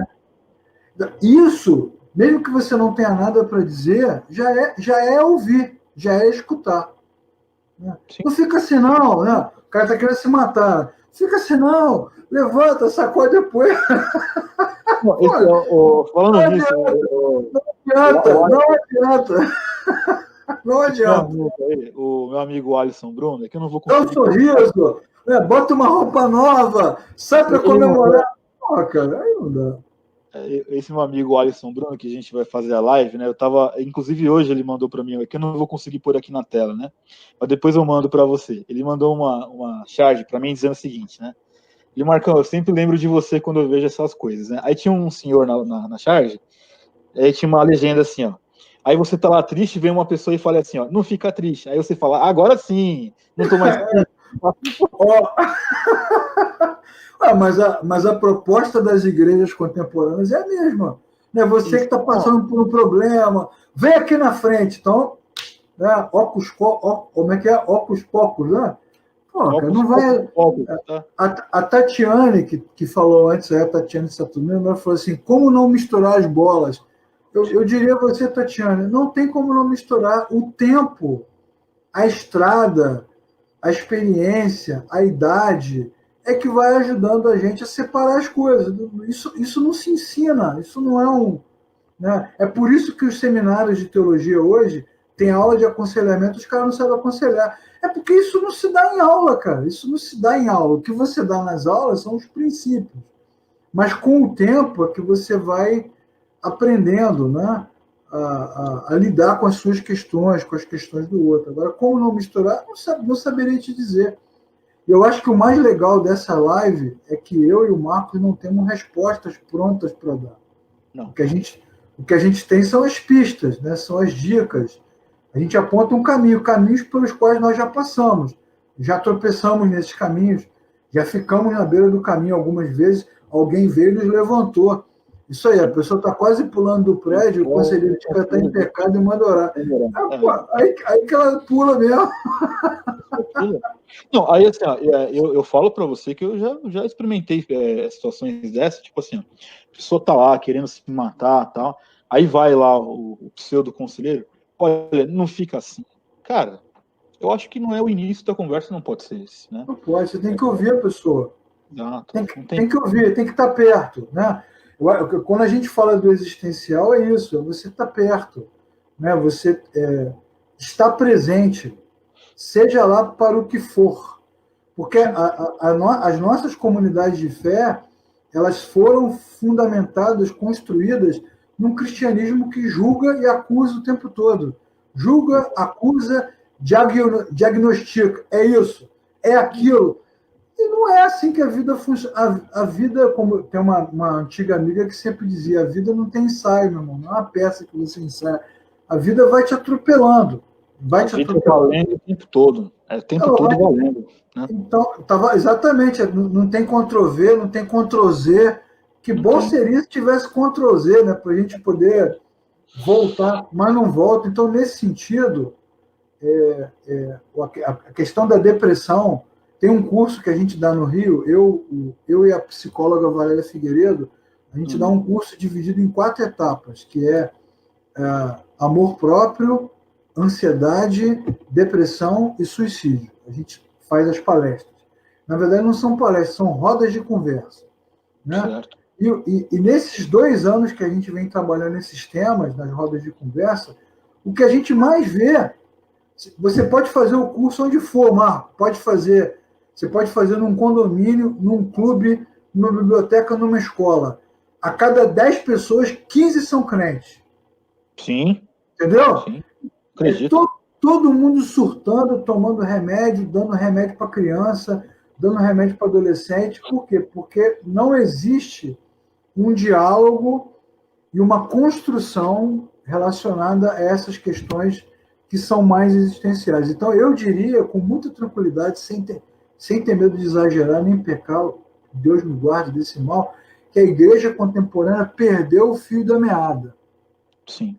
Perdeu o fio da meada e não consegue mais identificar o que está acontecendo. O nosso Deus nunca perdeu, nem jamais perderá o fio da meada, porque o nosso Deus é imparável. Então, se nós ficarmos pelo caminho, ele levantará outros melhores do que nós.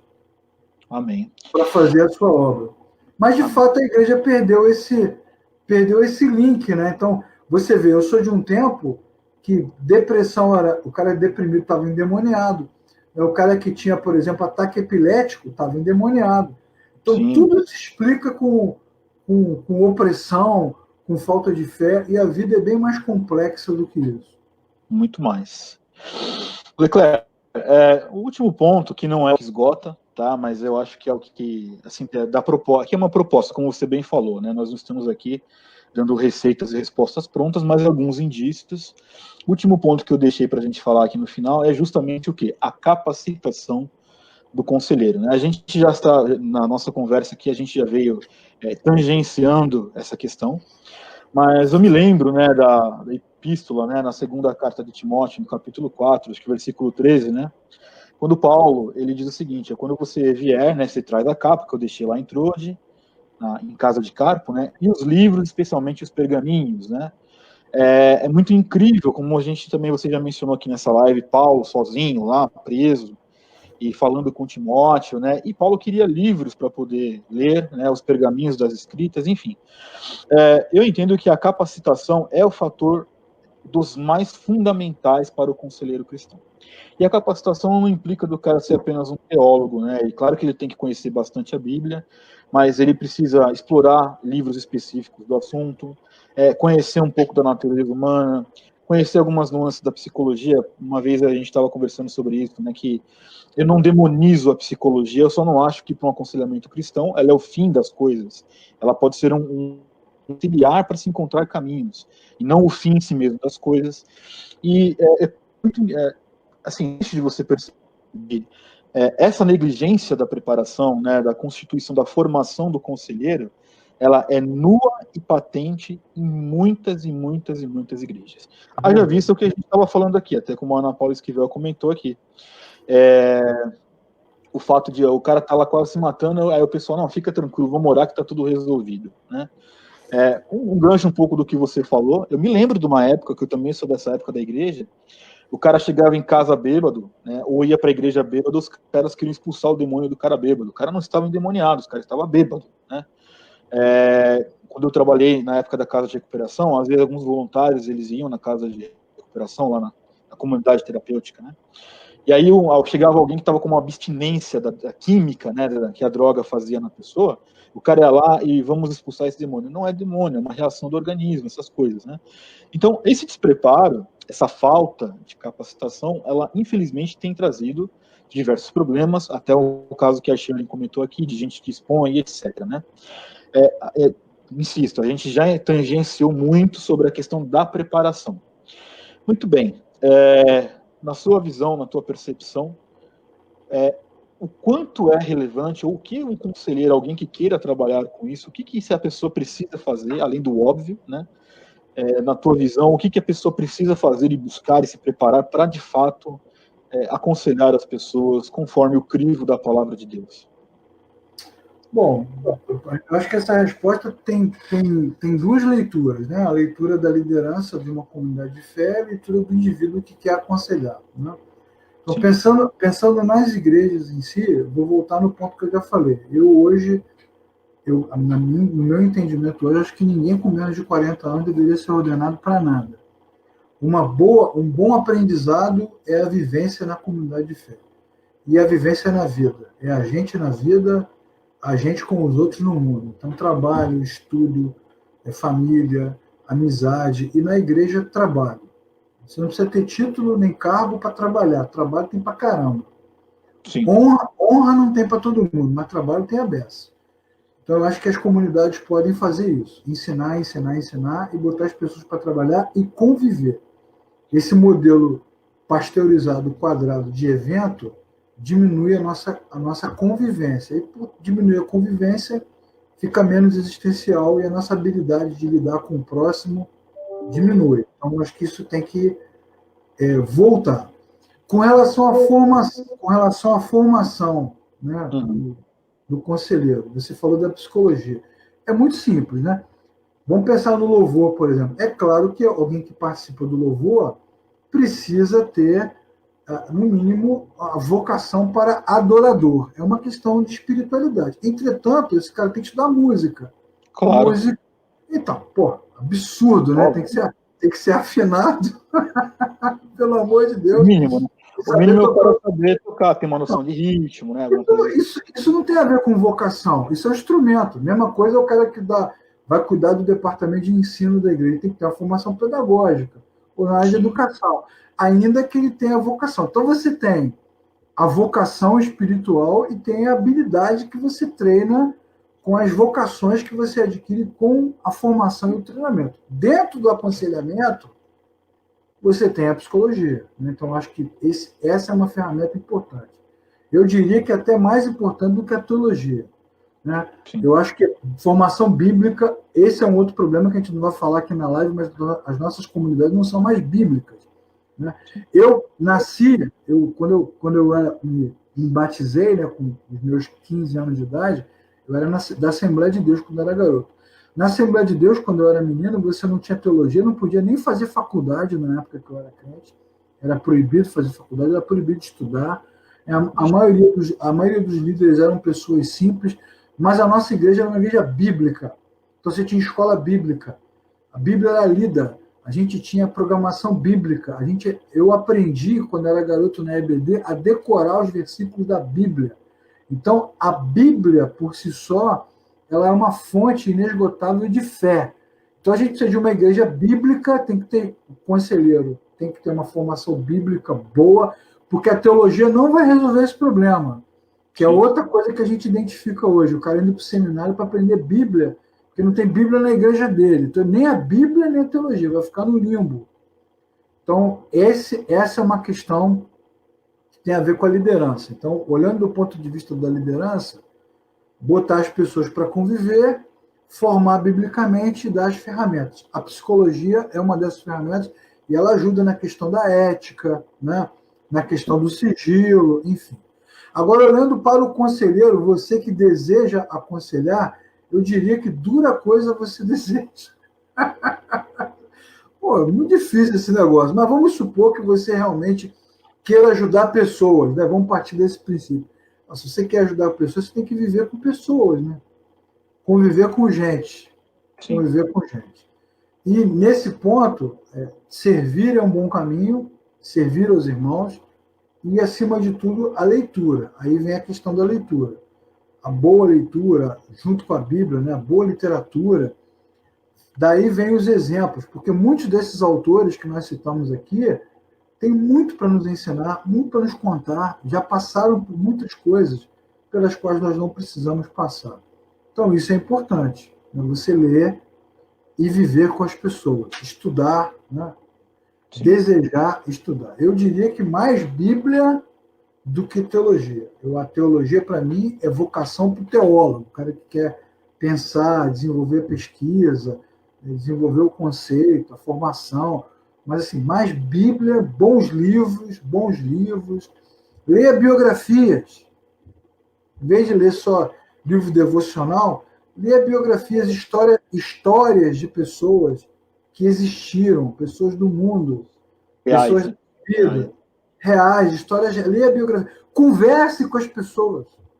Chega na igreja mais cedo, com tempo, senta com pessoas diferentes, converse, desenvolva boas amizades, ouça as histórias. Aí, para quem curte essa praia de aconselhar, de ouvir, de compartilhar. Então, tem que buscar dentro do seu coração, se essa é a sua vocação. Legal. Eu entendo muito, bom, como você está bem dizendo aqui, né? As pessoas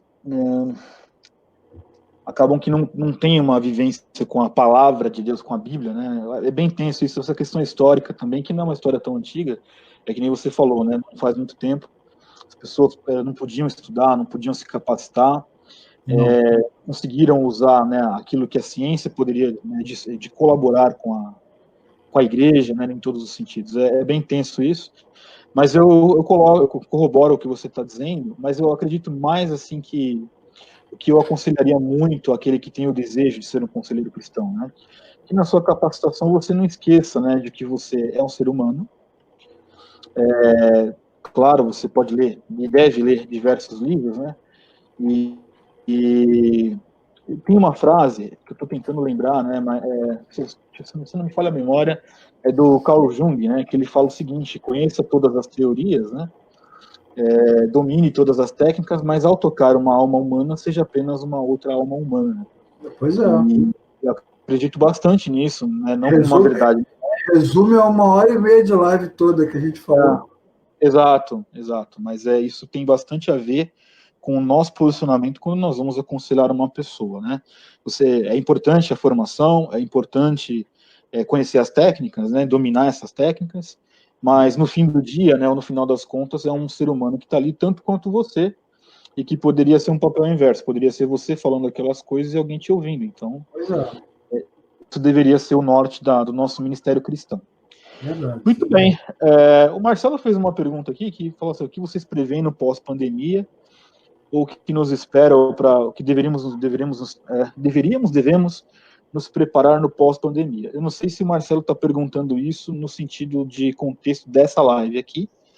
Eu explico, viu, Marcelo? É que nós fizemos aí, tanto no Instagram e está também no nosso canal do YouTube, nós fizemos uma série de lives, né, falando sobre os desafios da igreja na pandemia, a igreja pós-pandemia, o evangelho é o novo normal.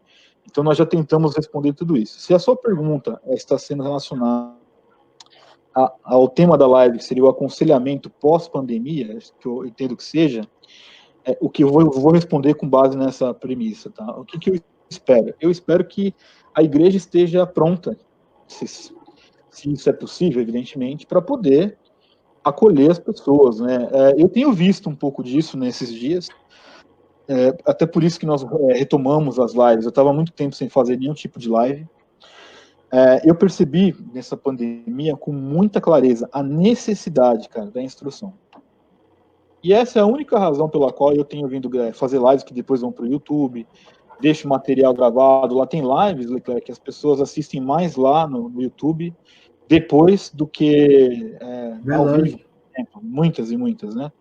Então, o que eu tenho visto e esperado? Eu espero, sinceramente, o pior de tudo. Eu espero cristãos mais despreparados, eu espero pessoas mais desesperadas, eu espero pessoas que estejam mais ainda necessitadas do evangelho, apesar que de todos nós precisamos do evangelho, mas eu particularmente tenho esperado um refluxo muito grande quando as pessoas conseguirem voltar a viver como igreja. Né? Primeiro porque a gente tem uma questão social. O que tem de irmãos em Cristo desempregados, meu Deus do céu. Eu converso com muitos amigos meus que estão passando pela questão do desemprego, que estão desesperados porque às vezes não têm o dinheiro nem para comer, pessoas que estão aí dependendo da igreja, que a igreja está bancando o aluguel, alguma coisa desse tipo. Né? Até isto começar a mudar, não vai, ainda se alguém virasse e falasse assim, olha, acabou a pandemia hoje, não é amanhã, não é depois de amanhã que isso volta ao normal. Então, eu realmente espero, infelizmente eu tenho esperado coisas muito ruins, assim por dizer. Eu sei que Deus está se movendo, mas eu acho que a igreja vai ter um refluxo muito forte em relação a tratar a vida das pessoas, em curar as feridas. O Marcelo respondeu aqui, ó, que é sobre o aconselhamento mesmo que ele está falando, então eu já estou respondendo de acordo. Acredito muito, Marcelo, que a igreja precisa, nesse momento, não que nós aqui, né, eu e o Leclerc tenhamos as respostas para tudo, mas se seguisse pelo menos parte do que foi tratado nessa live, e até mesmo com a participação das pessoas, eu acredito que a igreja estaria mais preparada para acolher as pessoas nesse período pós-pandemia. Mais humana, né, entendendo ali a necessidade. Infelizmente, do que tenho visto, eu tenho visto que Deus tem se movido, mas também tenho visto o outro lado da moeda.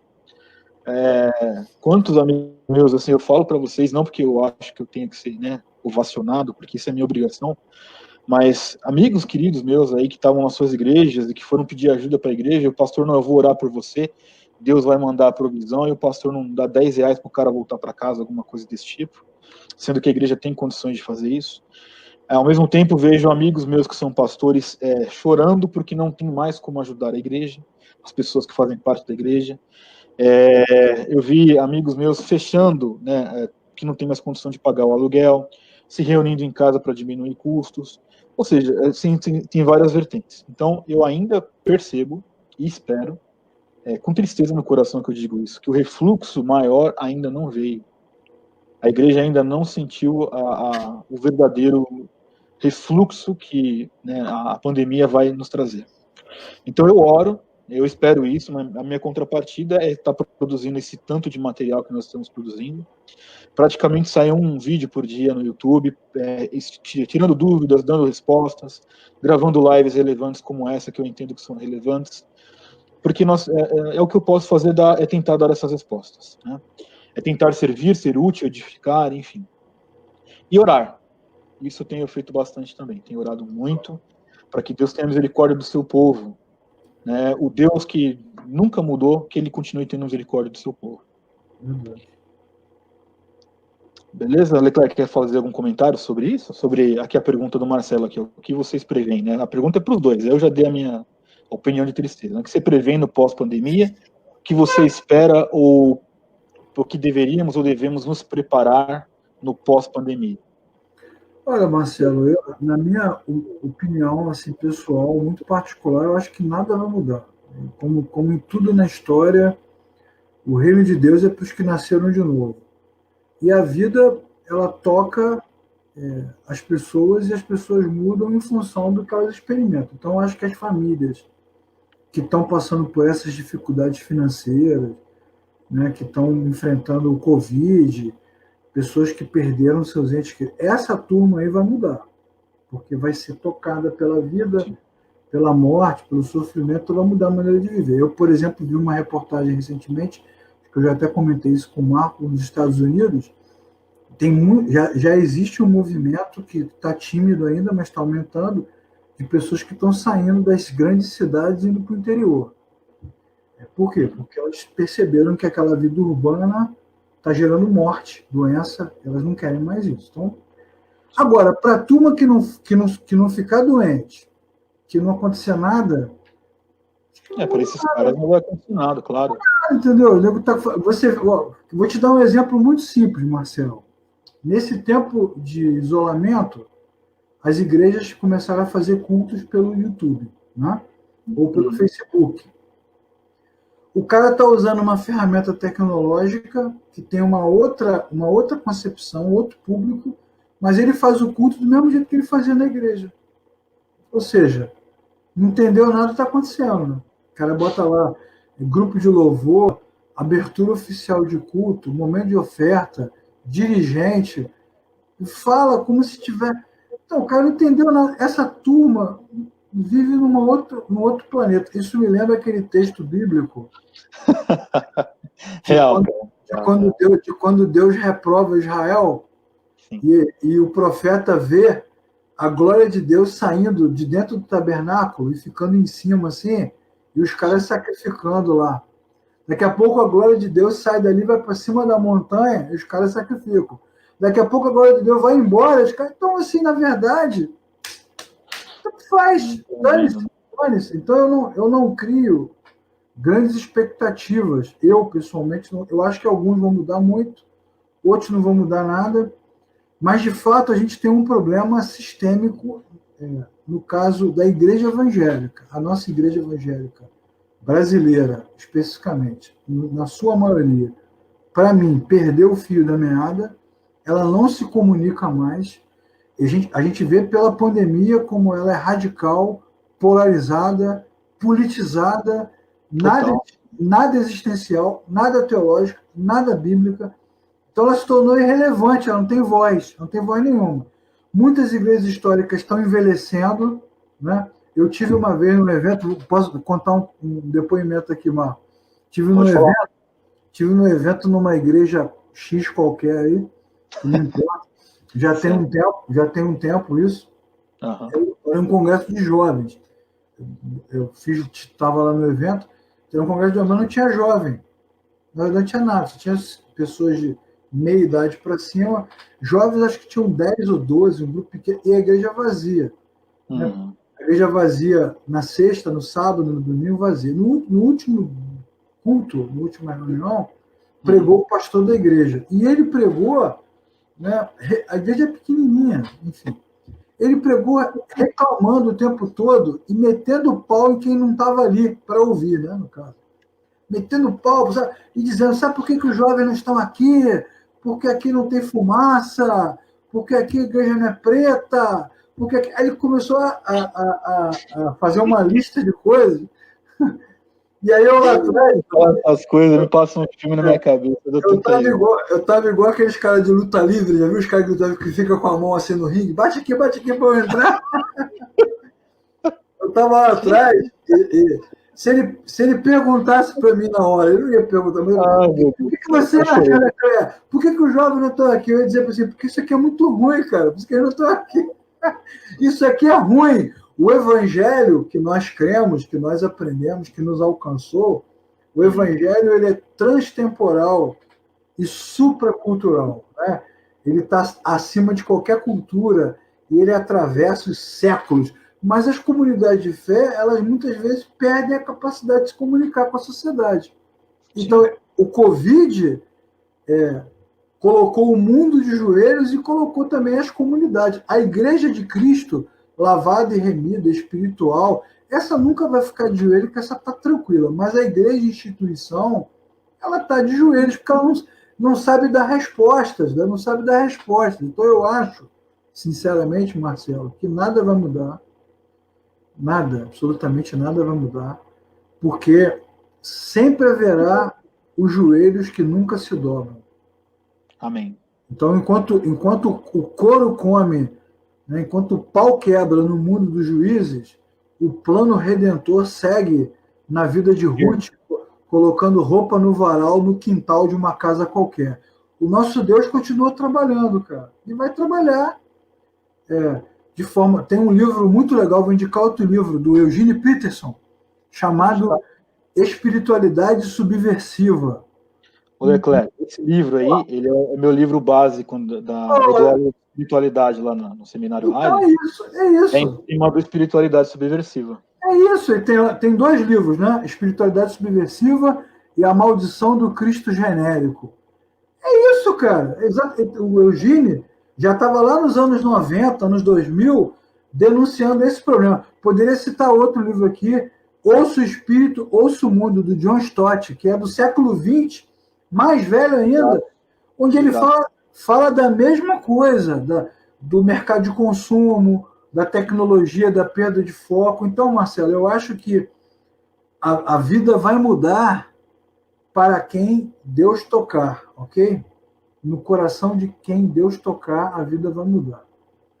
Agora, no coração de quem Deus não tocar, meu irmão, você pode ter estado no Egito, você viu até o anjo da morte passar por cima da tua casa. Na hora lá, você estava lá comendo o cordeiro, e o anjo da morte passou, depois você passou com a sua família pelo meio do mar. Mas, meu amigo, quem não nasceu de novo, morre no deserto. Sim, o reino de Deus é para os que nasceram de novo. Então, não tenho essa expectativa. Eu estou igual o Marcos aqui. A gente faz o que pode, faz o máximo que pode, né, dentro daquilo que Deus nos permite fazer. Então, quando Jesus pergunta para nós dois, o que vocês têm? 5 pães e 2 peixinhos. É o que eu tenho. Mas tudo que eu tenho, eu te dou. Tá tudo entregue. Opa. Leclerc? Fala, meu querido. Eu acho que entrou algum áudio aí. Alguém vai dizer que foi o demônio que se manifestou, né? Tem aqueles que... Provavelmente. Beleza, pessoal? Mais alguma pergunta aí, Leclerc? Você tem mais alguma consideração? Acho que dos pontos eu já encerrei. E se você quiser fazer suas considerações finais aí já, enquanto alguém manda uma pergunta, alguma coisa assim, tá bom. Pode seguir aí. Não, eu quero agradecer o convite, Marco, muito honrado, né? Parabenizar você pelo trabalho que você faz e apresentar aí para quem não conhece o canal Oficina da Palavra lá no YouTube, youtube.com.br Oficina da Palavra. Muitos vídeos, muitas lives, muitos cursos, muitas aulas, teologia, clareza bíblica e devoção. A gente trabalha dessa forma. E se você quiser depois fazer perguntas, entrar em contato, é um prazer compartilhar. Nós não temos a verdade absoluta. A verdade é Cristo, a verdade é a palavra de Deus. O que a gente tem é um pouco de estrada e vontade de contribuir de alguma forma. Então, obrigado, Marcos, pelo apoio. E vamos aí continuar seguindo. E vem outras lives, mais tretas, mais polêmicas. Legal. Leclerc, não sei se tem alguma coisa aí não sei se tem alguma coisa ligada aí, mas acho que o barulho está interferindo você bastante aí. Tá bom. Bom, pessoal, eu quero agradecer a todos vocês aí pelo tempo. E essa live aqui vai para o YouTube também, então você pode assistir mais algumas outras vezes. Entre em contato, a minha recomendação é que vocês conheçam também lá o canal do pastor Leclerc, como ele falou aqui, né, o professor. Agora parou. Você apertou o mudo aí? Ah, beleza. Então eu quero agradecer, viu, Leclerc, por tudo. O Leclerc tem um canal que se chama Oficina da Palavra. Eu peço, por gentileza, que vocês conheçam o canal que ele tem. Um conteúdo muito relevante, por exemplo, todo dia ele me manda aqui alguma coisa no WhatsApp, eu partilho lá no Instagram, nos nossos stories, as aulas, né, bíblicas em Libras, que é um projeto que eu acho, cara, maravilhoso. Uma coisa que muitos em muitas igrejas é negligenciada, e o Leclerc tá lá firme. O canal do Leclerc tem lives, cara, que são incríveis, que são fantásticas, de extremo conteúdo. E eu acho que é bem a proposta que eu também tenho em mente, né? Tenho tentado fazer lives com temas propostos aqui que a gente faz, explicando quais são as nossas atuações, intenções e etc. E disponibilizando esse material, evidentemente gratuito. Eu comecei esse ano aqui, a pandemia, como a gente falou, né? Deu para nós aqui algumas questões, né? Eu vou colocar o canal do Leclerc aqui, que a Sheila compartilhou. Nós começamos o primeiro curso do Evangelho Negociável, gratuito, evidentemente. Se você for no nosso canal do YouTube, você vai lá e você vai ver lá o discipulado do Evangelho Negociável, primeiro curso. Segundo curso está pronto, começa dia 31 de agosto, gratuito também. São mais 11 aulas sobre a questão da igreja. Então, esse ano aqui a gente já não solta mais cursos, ou seja, nós estamos em julho, mas nós trabalhamos bastante para deixar bastante conteúdo lá no nosso canal do YouTube. E ano que vem vai ter mais cursos, né? Eu estou em julho, já estou estruturando, né, a base do material para o curso do ano que vem. Então, a gente trabalha. Por quê? Porque nós entendemos a urgência, nós entendemos que o tempo está passando rápido. É muito exatamente o que o Leclerc falou aqui, né? O que nós temos? Eu não tenho muita coisa, o que eu tenho esse pão e peixe aqui, e tudo que eu tenho eu te dou. E é isso mesmo. Não, diferente de muitas, assim, eu só acho que é uma coisa que pesa em nosso favor, né? Diferente de muitos que só querem vender cursos, só querem, né, monetizar os seus vídeos, a nossa proposta nunca foi essa. Né? A nossa proposta é servir. Imaginem vocês, né? A gente está aqui numa live numa sexta-feira falando isso, sexta-feira, 10h30 da noite. Poderíamos estar fazendo tudo o que a gente gostaria de fazer, mas estamos aqui servindo. Então eu peço que vocês conheçam lá o canal do Leclerc, né? Conheçam também o nosso canal, do Evangelho Negociável, que está rodando legal. Enfim, em breve nós teremos mais lives aí, tá? Semana que vem, na terça-feira, eu tenho uma live aqui com o reverendo Thomas Magnum. Nós vamos falar um pouquinho de oração. Em breve a gente divulga a arte. Na sexta-feira eu vou ter o bate-papo literário com o Alisson. A gente vai fazer a segunda parte da live dos atributos de Deus, que ficou perdida no... O Alisson não conseguiu salvar a live para a gente baixar o vídeo depois. E no dia 24, a gente já tem a live aqui também marcada com a Ana Esquivel, que apareceu aqui, eu, a Ana e o Alisson, para nós falarmos do livro de Jonas Madureira. Até lá, a gente vai ter nesse meio de caminho mais lives que a gente vai divulgar aqui. E, gente, quero agradecer do fundo do meu coração a participação de todos, todas as perguntas, todas as interações. Eu gosto muito dessa interação, sabe, Leclerc? Eu acho legal que a gente fale, que a gente compartilhe, mas o pessoal comentando, a gente respondendo, né? O pessoal tá ali junto, né? Então eu acho que isso é essencial. Eu gosto bastante. Acho que a vantagem de estar nessa ferramenta aqui do StreamYard é isso, né? Da gente poder ter essa interação. E, gente, obrigado pelo tempo de vocês. Obrigado, Leclerc, mais uma vez. Que Deus abençoe vocês grandemente e a gente se vê em breve, tá bom? Terça-feira temos mais uma live. E conforme a gente for fazendo já agendamento de live, a gente vai avisando todos vocês aí. Deixa eu só fazer a minha propaganda aqui, Marcos. Vai lá. A gente vai ter agora em julho várias lives. Segunda-feira tem uma live com o Luiz Pires. A gente vai falar sobre morte na panela, os perigos do neopentecostalismo. A galera que quiser aí participar, fazer pergunta.